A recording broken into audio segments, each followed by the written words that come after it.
Jemi në hapësirën e të ftuar ditës, kam kënaqësinë të kem bashkë me mua në studio zotin Fitim Zekthi, pedagog. Zoti Zekthi, përshëndetje dhe faleminderit që pranovat ftesën. Faleminderit që u gjej. Kemi diskutuar dhe shumë kohë më parë sa i përket tashmë ashtu quajturës paketa anti-shpifje dhe projektligjet e reja të cilat qeveria Rama ka bërë gati për disa ndryshime që dëshiron të bëj. Si i shihni në kozgjatje, pra si kemi arritur deri sot lidhur me këto propozime të qeverisë?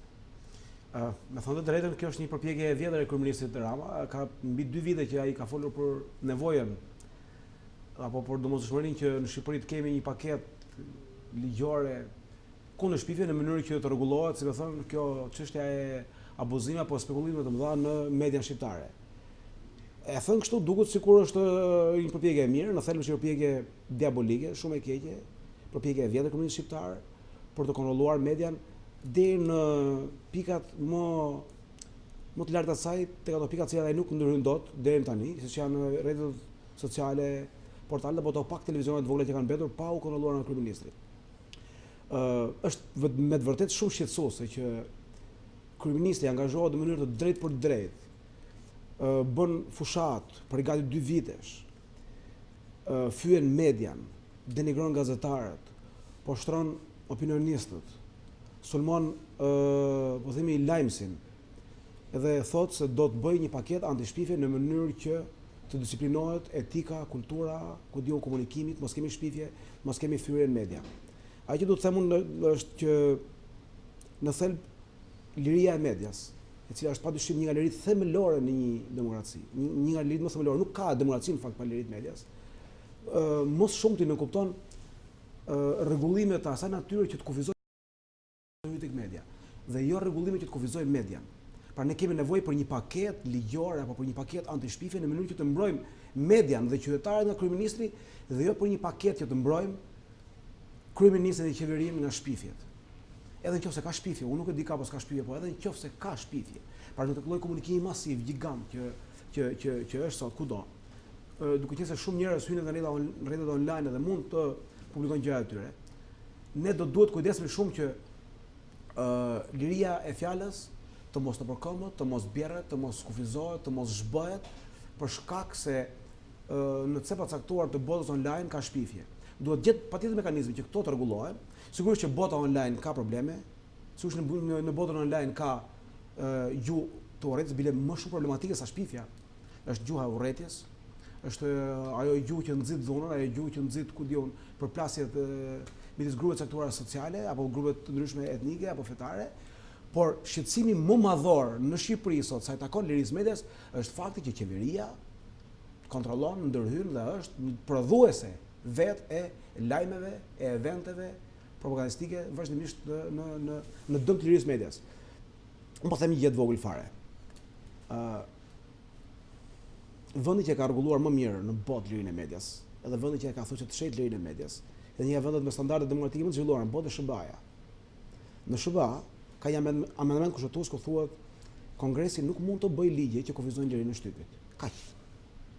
Ky quhet amendamenti i parë kushtetues amerikane. Edhe më pas nuk ka asnjë ligj dhe asnjë rregull për të kësaj. Kur ka patur raste që shtetet caktuara, kur ka patur raste që guvernatorët caktuar kanë nxjerrë ndonjë rregullore që kjo gjë lejohet të shkruhet ose kjo gjë lejohet të varet si tabelë në publik apo me radhë, edhe ka cënuar lirinë e medias, Gjykata Supreme e SBA-s e ka rrëzuar. Gjykata Supreme e SBA ka vendosur një standard. Unë po vitin ta citoj standardin. Ajo thotë që pa lidhje me kufizimet. Thotë në një vendim të vitit 1956, në çështjen Chaplinsky versus New Hampshire, thotë ka disa kategori të shprehurit, midis cilave e ndyta, e pista, gjuha e urrëties, shpifja, të cilat kufizohen dhe nuk lejohet që të publikohen, ama në qoftë se pengohet ekspozimi i një ideje të madhe, këto mund të publikohen. Pra, ta them me fjalë tjera, nuk lejohet të publikosh një mal me kufoma, sepse është, po themi, problem për shikuesin, për etikën njerëzore, e me radhë. Ngacmime emocionale gjithashtu. Por ama në qoftë se ti kërkon të ekspozosh një krim të madh dhe mos publikimi i kësaj nuk e ekspozon krimin, atëherë lejohet publikimi. Pra, ta them viktimat e Holokaustit publikohen sepse ti po ekspozon një ide të madhe, po nuk e publikove, nuk ekspozohet ideja e madhe. Pra çfarë do të them? Do të them që Sigurisht që e ndyta, e pista, e me radhë kufizohen, por ama nuk mund pengohet kur ekspozimi i ideve të madhe. Tani çfarë ndodh në Shqipëri? Kryeministri shqiptar ka një problem madhor. Pse e bën këtë kryeminist shqiptar? Sepse ka dy ditë që e bën. Ai nuk pranon dot që në media ose të ketë gazetar apo të ketë televizion apo të ketë njerëz që thonë që ky kryeminist ka dështuar, që kjo qeveri vjedh, që kjo qeveri është lidhur me krimin, që ka trafikantë drogë që janë në parlament, që njerëz të botës krimit marrin vendime për shqiptarët, që koncesionet janë korruptive, që pamundësia është e lartë, që njerëzit reagojnë në vendi. Pra ai nuk pranon të thonë këtë të vërtetat më dha. Edhe kërkon t'i kujtoj këto gjëra, duke i dhënë të drejta entiteteve qeveritare si AMA apo si AKEP, pra si thon rregullatori i media audiovizive dhe rregullatori i komunikimeve elektronike, të cilat të bllokojnë, të mbyllin kur ato gjykojnë një media, qoftë ky televizion apo qoftë ky portal online. Kjo në gjykimin tim është kriminale dhe fakti që edhe OSB-ja, e cila është një organizatë në gjykimin tim burokratike, ngadalt, që nuk ka ndonjë, po themi, fleksibilitet, dinamik dhe ndonjë nerv të madh në mbrojtjen e drejtave të lirit njeriut, thjesht vetëm vjen vërdall nëpër botë për të shkruar veten e vet. Fakti që Shqipëria është kryesuese e radhës e kësaj organizate do thotë që ajo është organizatë që nuk ka ndonjë lloj roli, edhe kjo organizatë e kundërshtoi këtë qeveri. Edhe në fakt për një lloj ironie, në momentin që kur Shqipëria kryeson këtë organizatë, vetë organizata kundërshton këtë lloj ligji. Pra, është e qartë që nuk mund, si më thënë, të ketë vend mbi faqet e dheut një ligj si ky që propozon kryeministri Rama për të pezulluar një televizion apo një portal online në momentin që AKEP-i apo AMA e gjykon që këto entitetet mediatike kanë shpifur apo kanë abuzuar me gjuhën apo me komunikimin. Pse do duhet t'i jepnim në fakt të gjithë këtë fuqi do ta cilësoja unë AKEP-it apo dhe vetë AMA-s pasi sipas projektligjeve të cilat të paktën janë hedhur për diskutim, këto dy institucione kanë edhe të drejtën për të vendosur gjoba, madje edhe gjoba të mëdha, të cilat deri diku është thënë që mund të çojnë edhe në mbylljen e një media. Shiko, se nuk mund t'ja linim gjykatës deri në fund diçka të tillë. Shiko, streha jonë e fundit e të gjithë është padyshim gjykata. Ligji që paraqet qeveria shqiptare, ku jep të drejta AKEP-it dhe AMA-s ta mbyll një media, apo të vënë një gjobë një media, nuk kupton shmangin e gjykatës.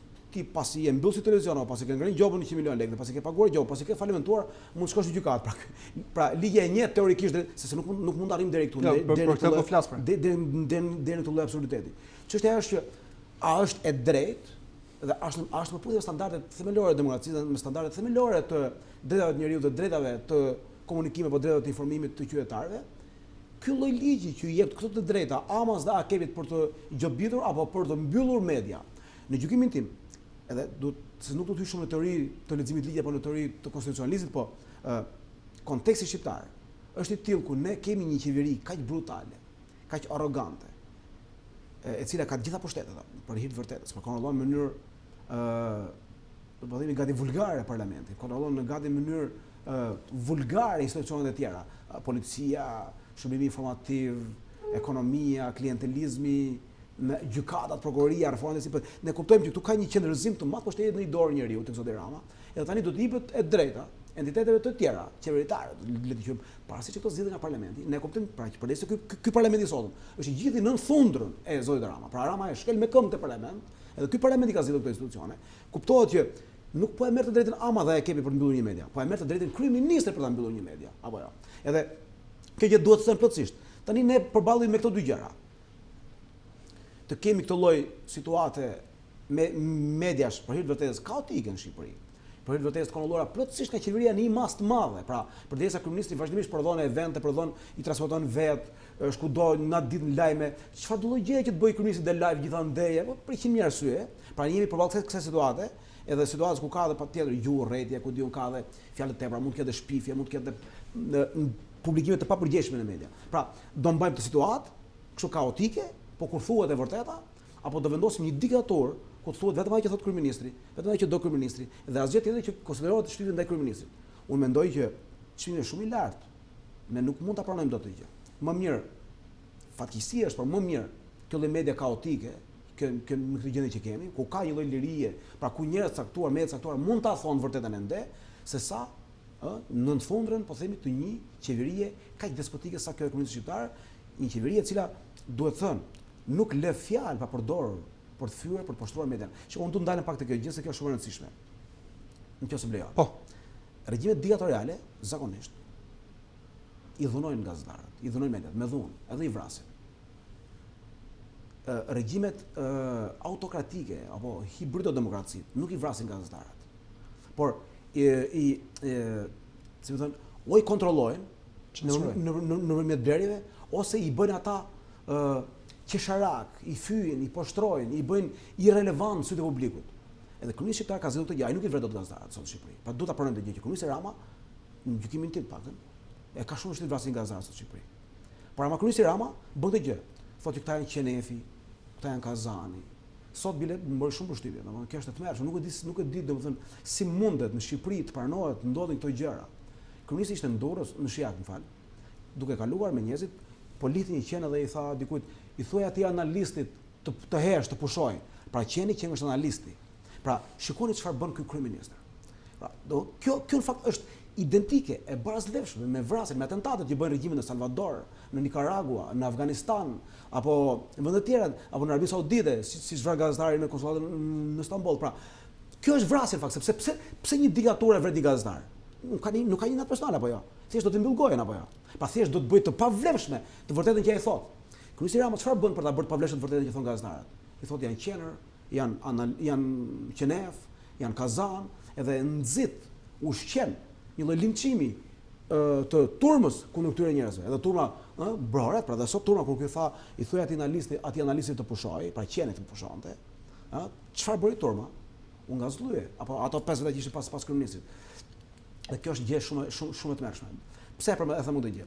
E them këtë gjë sepse në botë ku ka rregulla, padyshim që ka rregulla, ku ka ligje që rregullojnë çështjen e shpifjeve dhe çështjen e fjalëve fyese, nuk ka ligj që thuhet ligj anti-shpifje. Ka ligje që janë kundër shpifjes, kundër fjalëve të ndyta, edhe kundër fjalëve fyese, edhe kundër nxitjes së urrëtis, pa janë bashkë të gjitha. Nëse ne do bëjmë ligj kundër shpifjes, apo jo. Ky ligj të radh parë do ketë brenda edhe fyrjen, edhe fjalët e urrëtis, edhe fjalët e ndyta. Edhe njeriu i parë që do kapi nga ky ligj është kryeministri shqiptar. Apo jo.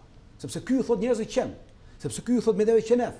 Apo jo. Sepse ky pash diku që ka nxjerr gishtin e mesit njerëzve. Apo jo. Po ky lloj komunikimi nuk duhet kemi një ligj për këtë lloj komunikimi? Pra, a kepi e kap të gjë? Ç'mund t'i bëj a kepi kryeministit? Ç'mund t'i bëj ama kryeministit për këtë lloj komunikimi? Pra çfarë do të them? Do të them që ndoshta ne kemi nevojë për një ligj. Ligji duhet të jetë i fortë, por të mos jetë dorën e qeverisë, të jetë dorën e gjykatave dhe të prokurorisë dhe jo të këtyre entiteteve vartë të vërtetë kryeministit. Unë e di që edhe gjykata dhe prokuroria për mënyrën si po shkojnë gjërat do të bëhen pjesë e, po themi, e atyre që sundohen në kryeministri. Por parimisht një gjykat nuk kupton streja në fundit të gjithëve. Pra, njerëzit në fund fare hallin e kanë gjykat. Pra, ajo është e fundit. Nëse nuk kemi stres atë, s'kemi stres gjë tjetër. Pra, këtë do të them, kështu që e quaj vërtet shqetësuese, unë nuk e di si mund propozohet një gjë e tillë. Unë vërej te kryeministri edhe shenja të tjera shumë problematike, shumë shqetësuese. Ai thotë që ne jemi në gjendje të jashtëzakonshme dhe unë thotë mund të bëj që të zbatohen kodet apo nenet apo ligjet e gjendjes së jashtëzakonshme. Në fakt ne nuk jemi në gjendje të jashtëzakonshme. Ne jemi në një gjendje emergjence në Durrës, në Kurbinë dhe në Lezhë në Tiranë. Edhe gjendja e emergjencës nuk është fare gjendje e jashtëzakonshme. Gjendja e emergjencës shpallet në një vendim qeverie. Gjendja e jashtëzakonshme është gjendje kërcënimi, përpushtim apo gjendje lufte që shpallet nga Parlamenti shqiptar ku ka kufizime të tjera drejt njerëzit. Por shiko çfarë ndodh. Me nënvedije apo me pavedije, le ta qym si doni, nuk ka rëndësi tani më, se nuk do të hym dot në psikanalizën apo në psikologjinë e kryeministit shqiptar. Ai mendon që ka të drejtë të shpall gjendjen e jashtëzakonshme. Ai mendon që ka të drejtë të pezullojë apo të bëjë të funksionojnë apo të mos funksionojnë ligjet në funksion të asaj që ai mendon. Nuk do të shumë teori politike, po them që në teoritë politike sovrani absolut, pra mbreti absolut, e di cili është. Ai që ka fuqinë të bëjë që ligjet të pezullojnë funksionimin të pezullojnë fuqinë. Pra nëse mbreti ka fuqi ta pezullojë një ligj, ai është sovrani. Nëse e ka parlamenti, është parlamenti sovrani. Në rastin shqiptar, gjendjen e jashtëzakonshme ku mund pezullohen disa ligje, e ka parlamenti. kryeministri thotë jemi në gjendje të jashtëzakonshme, pra i jep ky vetes atributet e parlamentit, si thonë të mbredhet absolut në farë mënyrë. E thot me pavedije, por ai e beson sepse thotë që kujdes se unë mund të përdor ligjet e gjendjes së jashtëzakonshme. Ndërkohë që nuk jemi në gjendje të jashtëzakonshme. Pra shikoj si e trajton nën vedia apo pa vedia apo subkonsciente, nuk ka rëndësi emri tani në këtë rast më, kryeministri i cili zbulon një të vërtet madhe, që ai e urren të vërtetën. Ndoshta u zjata, po them edhe diçka tjetër. Është e qartë që e vërteta është problemi i vetë madhor i autokratëve apo i autoritaristëve, edhe po se po i diktatorëve apo i mendjeve totalitare. Sepse e vërteta, si më thon, do rrëzohet gjithçka i është dhe gjithçka i ka bërë. Nëse rrëzohet gjithçka i është dhe gjithçka i ka bërë, atëherë do duhet më përgjegjësi dhe do duhet të përballet. Suksesi i këtyre njerëzve qëndron vetëm tek fakti që e vërteta duhet prodhohet nga këta. Po nuk u prodhon nga këta e vërteta. Pra po të dali siç është në terren, është problem shumë. Shikoni çfarë ndodh. Shkon kryeministri gjithandej edhe merr vazhdimisht media me vete. Edhe kur del dikush e thotë që s'kemi çadra, jemi lluc, jemi keq, ky fillon edhe bëhet keq, fillon edhe sulmon, mandi i thotë dhe opozitës, hajde me ne, tulni bash sepse çfarë ndodh? Po ndodh që opozita po bën një gjë të jashtëzakonshme, të shkëlqyer, po shkon po takon njerëzit, edhe vetë njerëzit po shpjegojnë edhe po tregojnë hallet, gjendjen e rënd të pastërmetit. Po kjo gjë shqetëson sepse po tregon një të vërtetë tjetër, jo të vërtetë që tregon kryeministri apo.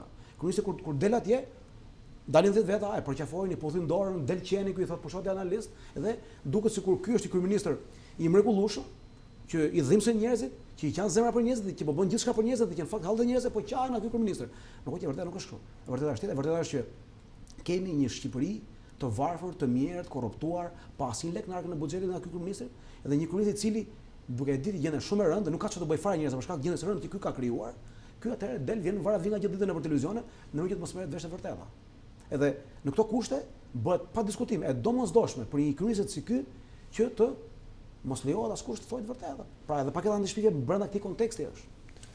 Realisht, momentalisht, përveç këtyre projektligjeve dhe se si dëshirohet pra të shkojmë në këtë ligj, kemi një ligj për mediat i cili ka funksionuar për vite të tëra, madje ka pasur dhe raste të mediave të cilat janë referuar në gjykata. Nuk e bën punën siç duhet ky ligj. Çështja është nuk është çështja se nuk e bën punën ligji siç duhet. Pra nuk mund të çndrojmë neve në atë autorregullim të mediave. Sigurisht që kodet tona ligjore e para shpifja këtu është hequr nga qendra vepra penale, se kjo çështja themelore këtu është. Shpifja është sot një kundravajtje. Nuk është një vepër penale. Pra, nëse dikush shpif, patjetër që dënohet në gjykata me një gjop, merr masa me radhë, por nuk është një vepër penale dhe njeriu nuk po themi nuk shkon në burg për shpifje. Ka qenë dikur vepër penale, është hequr nga ligjvendësi shqiptar në kohën e kryeministit Berisha. Kryeministi Berisha tha atëherë po e bëj në mënyrë që ta lehtësoj edhe më shumë median, pra të jetë sa më e lirë për të kritikuar qeverinë. Edhe unë mendoj që ka funksionuar, nuk ka patur asnjë problem. E thash herë, çështja është një dhe e vetme. Qeveria e mendon çështjen e shpifjes sot jo si një çështje që po shqetëson opinionin publik, jo si një çështje që po ngjall panik, jo si një çështje që po prish rendin social apo po prish rendin kushtetues apo jo, si një çështje që po dëmton imazhin e qeverisë. Pra po thot disa të vërteta që qeveria nuk e thot. Edhe si mund kufizohet, duhet një kërcënim apo jo. Kërcënimi është o ta bëj shpifjen vepër penale, dhe kryeministri ka thënë do ta bëj shpifjen vepër penale. Pra kush shpif mund vjedhën në burg. Edhe tjetra do t'i mbyll menjëherë mediat me anë të këtyre dy enteve, pra AKEP-i që rregullon mediat dhe komunikimet elektronike dhe AMA që rregullon mediat audiovizuale, pra televizionet.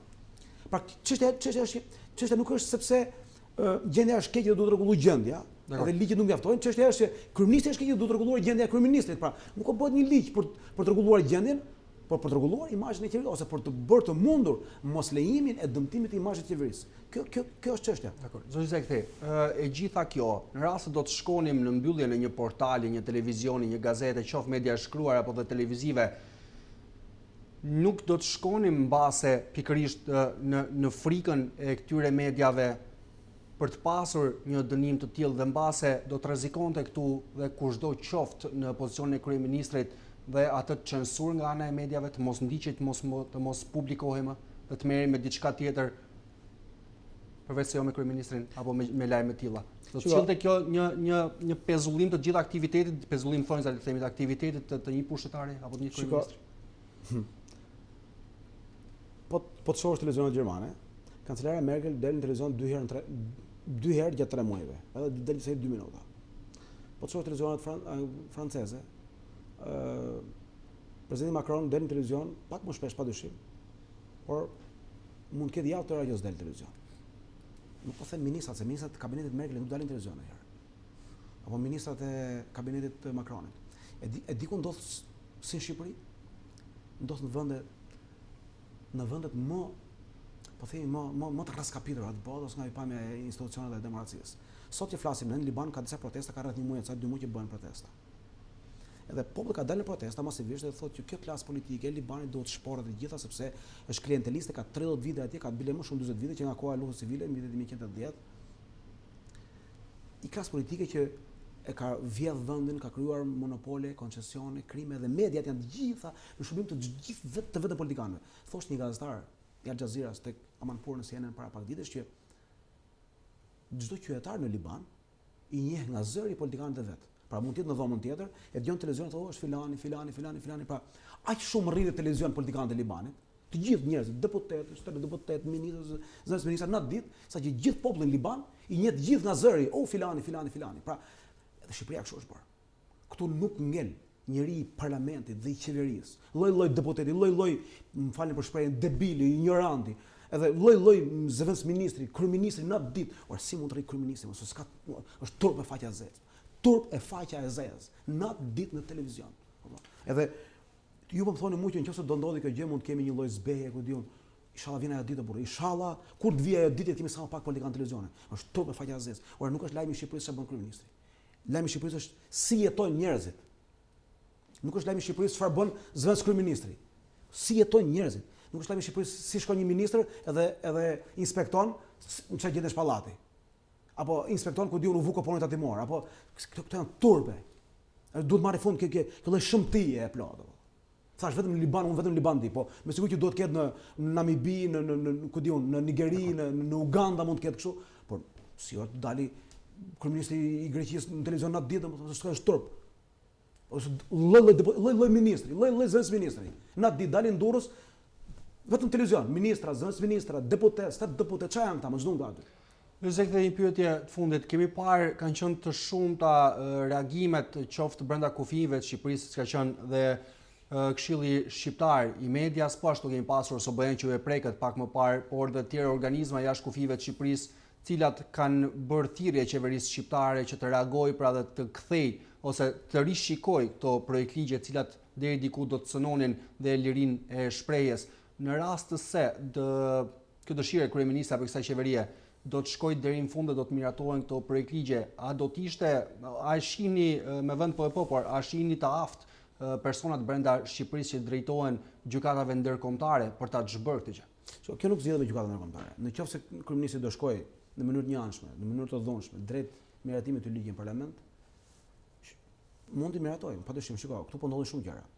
Edhe ligji që e paraqiti para opinionit para pak ditësh, ajo që quhet KÇK-ja. Pra se këto është i turpi vërtet, bën kryeministri batuta dhe i ve emrin ligjit, emrin e batutës vet, domethënë merr mend tash ku kemi arrit domethënë. Pra ligj për KÇK-n thotë ai se e shpiku vetë si fjalë, i pëlqeu si fjalë, e shpiku e kopjoi në fakt nga Eduard Alimi edhe i vënë emrin ligjit. Pra ai që është një ligj monstruoz, edhe më i shumtuar, edhe më i ndyrë ku policia merr kompetenca prokuroriale, gjyqësore, është llahtarin vetë. Pra nëse do shkojë drejt këtyre gjërave, edhe do tolerohet, ne jemi në një quasi diktaturë ose në një regjim hibrid, në një autokraci. Do shkojmë në diktaturë të plotë. Shikoj, diktatorat apo tiraniet nuk vinë, po themi, me lule, nuk vinë me trompeta. Në këtë mënyrë vinë, pra. Fillimisht njerëzit nuk reagojnë se thonë nuk po ndodh gjë. Pastaj kur ndodh tek njerëzit e tjerë thonë nuk po na kap ne. Pastaj kur bie një institucion thonë ose s'ka gjë. Ra ky institucion, pastaj kur institucionet personifikohen tek një njerëz, ka marrë fund e gjitha dhe ne jemi në fazën kur institucionet po personifikohen tek një njerëz. Pra, ky njerëz po bën ligjin siç e do ky, sepse parlamenti në thashë ka e shkel me këmbë. Pra ai ka një parlament, pra mazhranca sot është mazhranca më e madhe e këtyre 30 viteve demokracisë në Shqipëri. Ka mbi 120 deputet. Pra një shumicë të tillë qeverisë, të frikshme, edhe të tokshme, të fituar, se ky nuk është vullneti i para 2 viteve herë. Pra ky është parlament se nuk ka votuar edhe po të jenë të ligjshme zgjedhje para 2 viteve. Nuk kanë votuar shqiptarët që të ketë 128 deputet. Ka votuar me 73 deputet. Pra merr mend tash. Me një parlament që nuk ka vullnetin e njerëzve, bën këto ligje dhe mund t'i bëjmë por edhe çfarë të them tash edhe se po thon ne do ta vuajmë gjë. Ka një shprehje në Greqinë e vjetër, në luftën midis Spartës dhe Athinës, ushtria e Athinës rrethoi ishullin e Melosit, i cili ishte në aleancë me Spartën. I tha dorëzohu. Edhe i tha që njerëzit duhet të vuajnë atë që do qeveria, nëse ata nuk reagojnë. Kaq e thjesht është. Nuk ka, thjesht do e vuajmë, kaq. Zekthi, ju falenderoj për prezencën në studio. Faleminderit juve.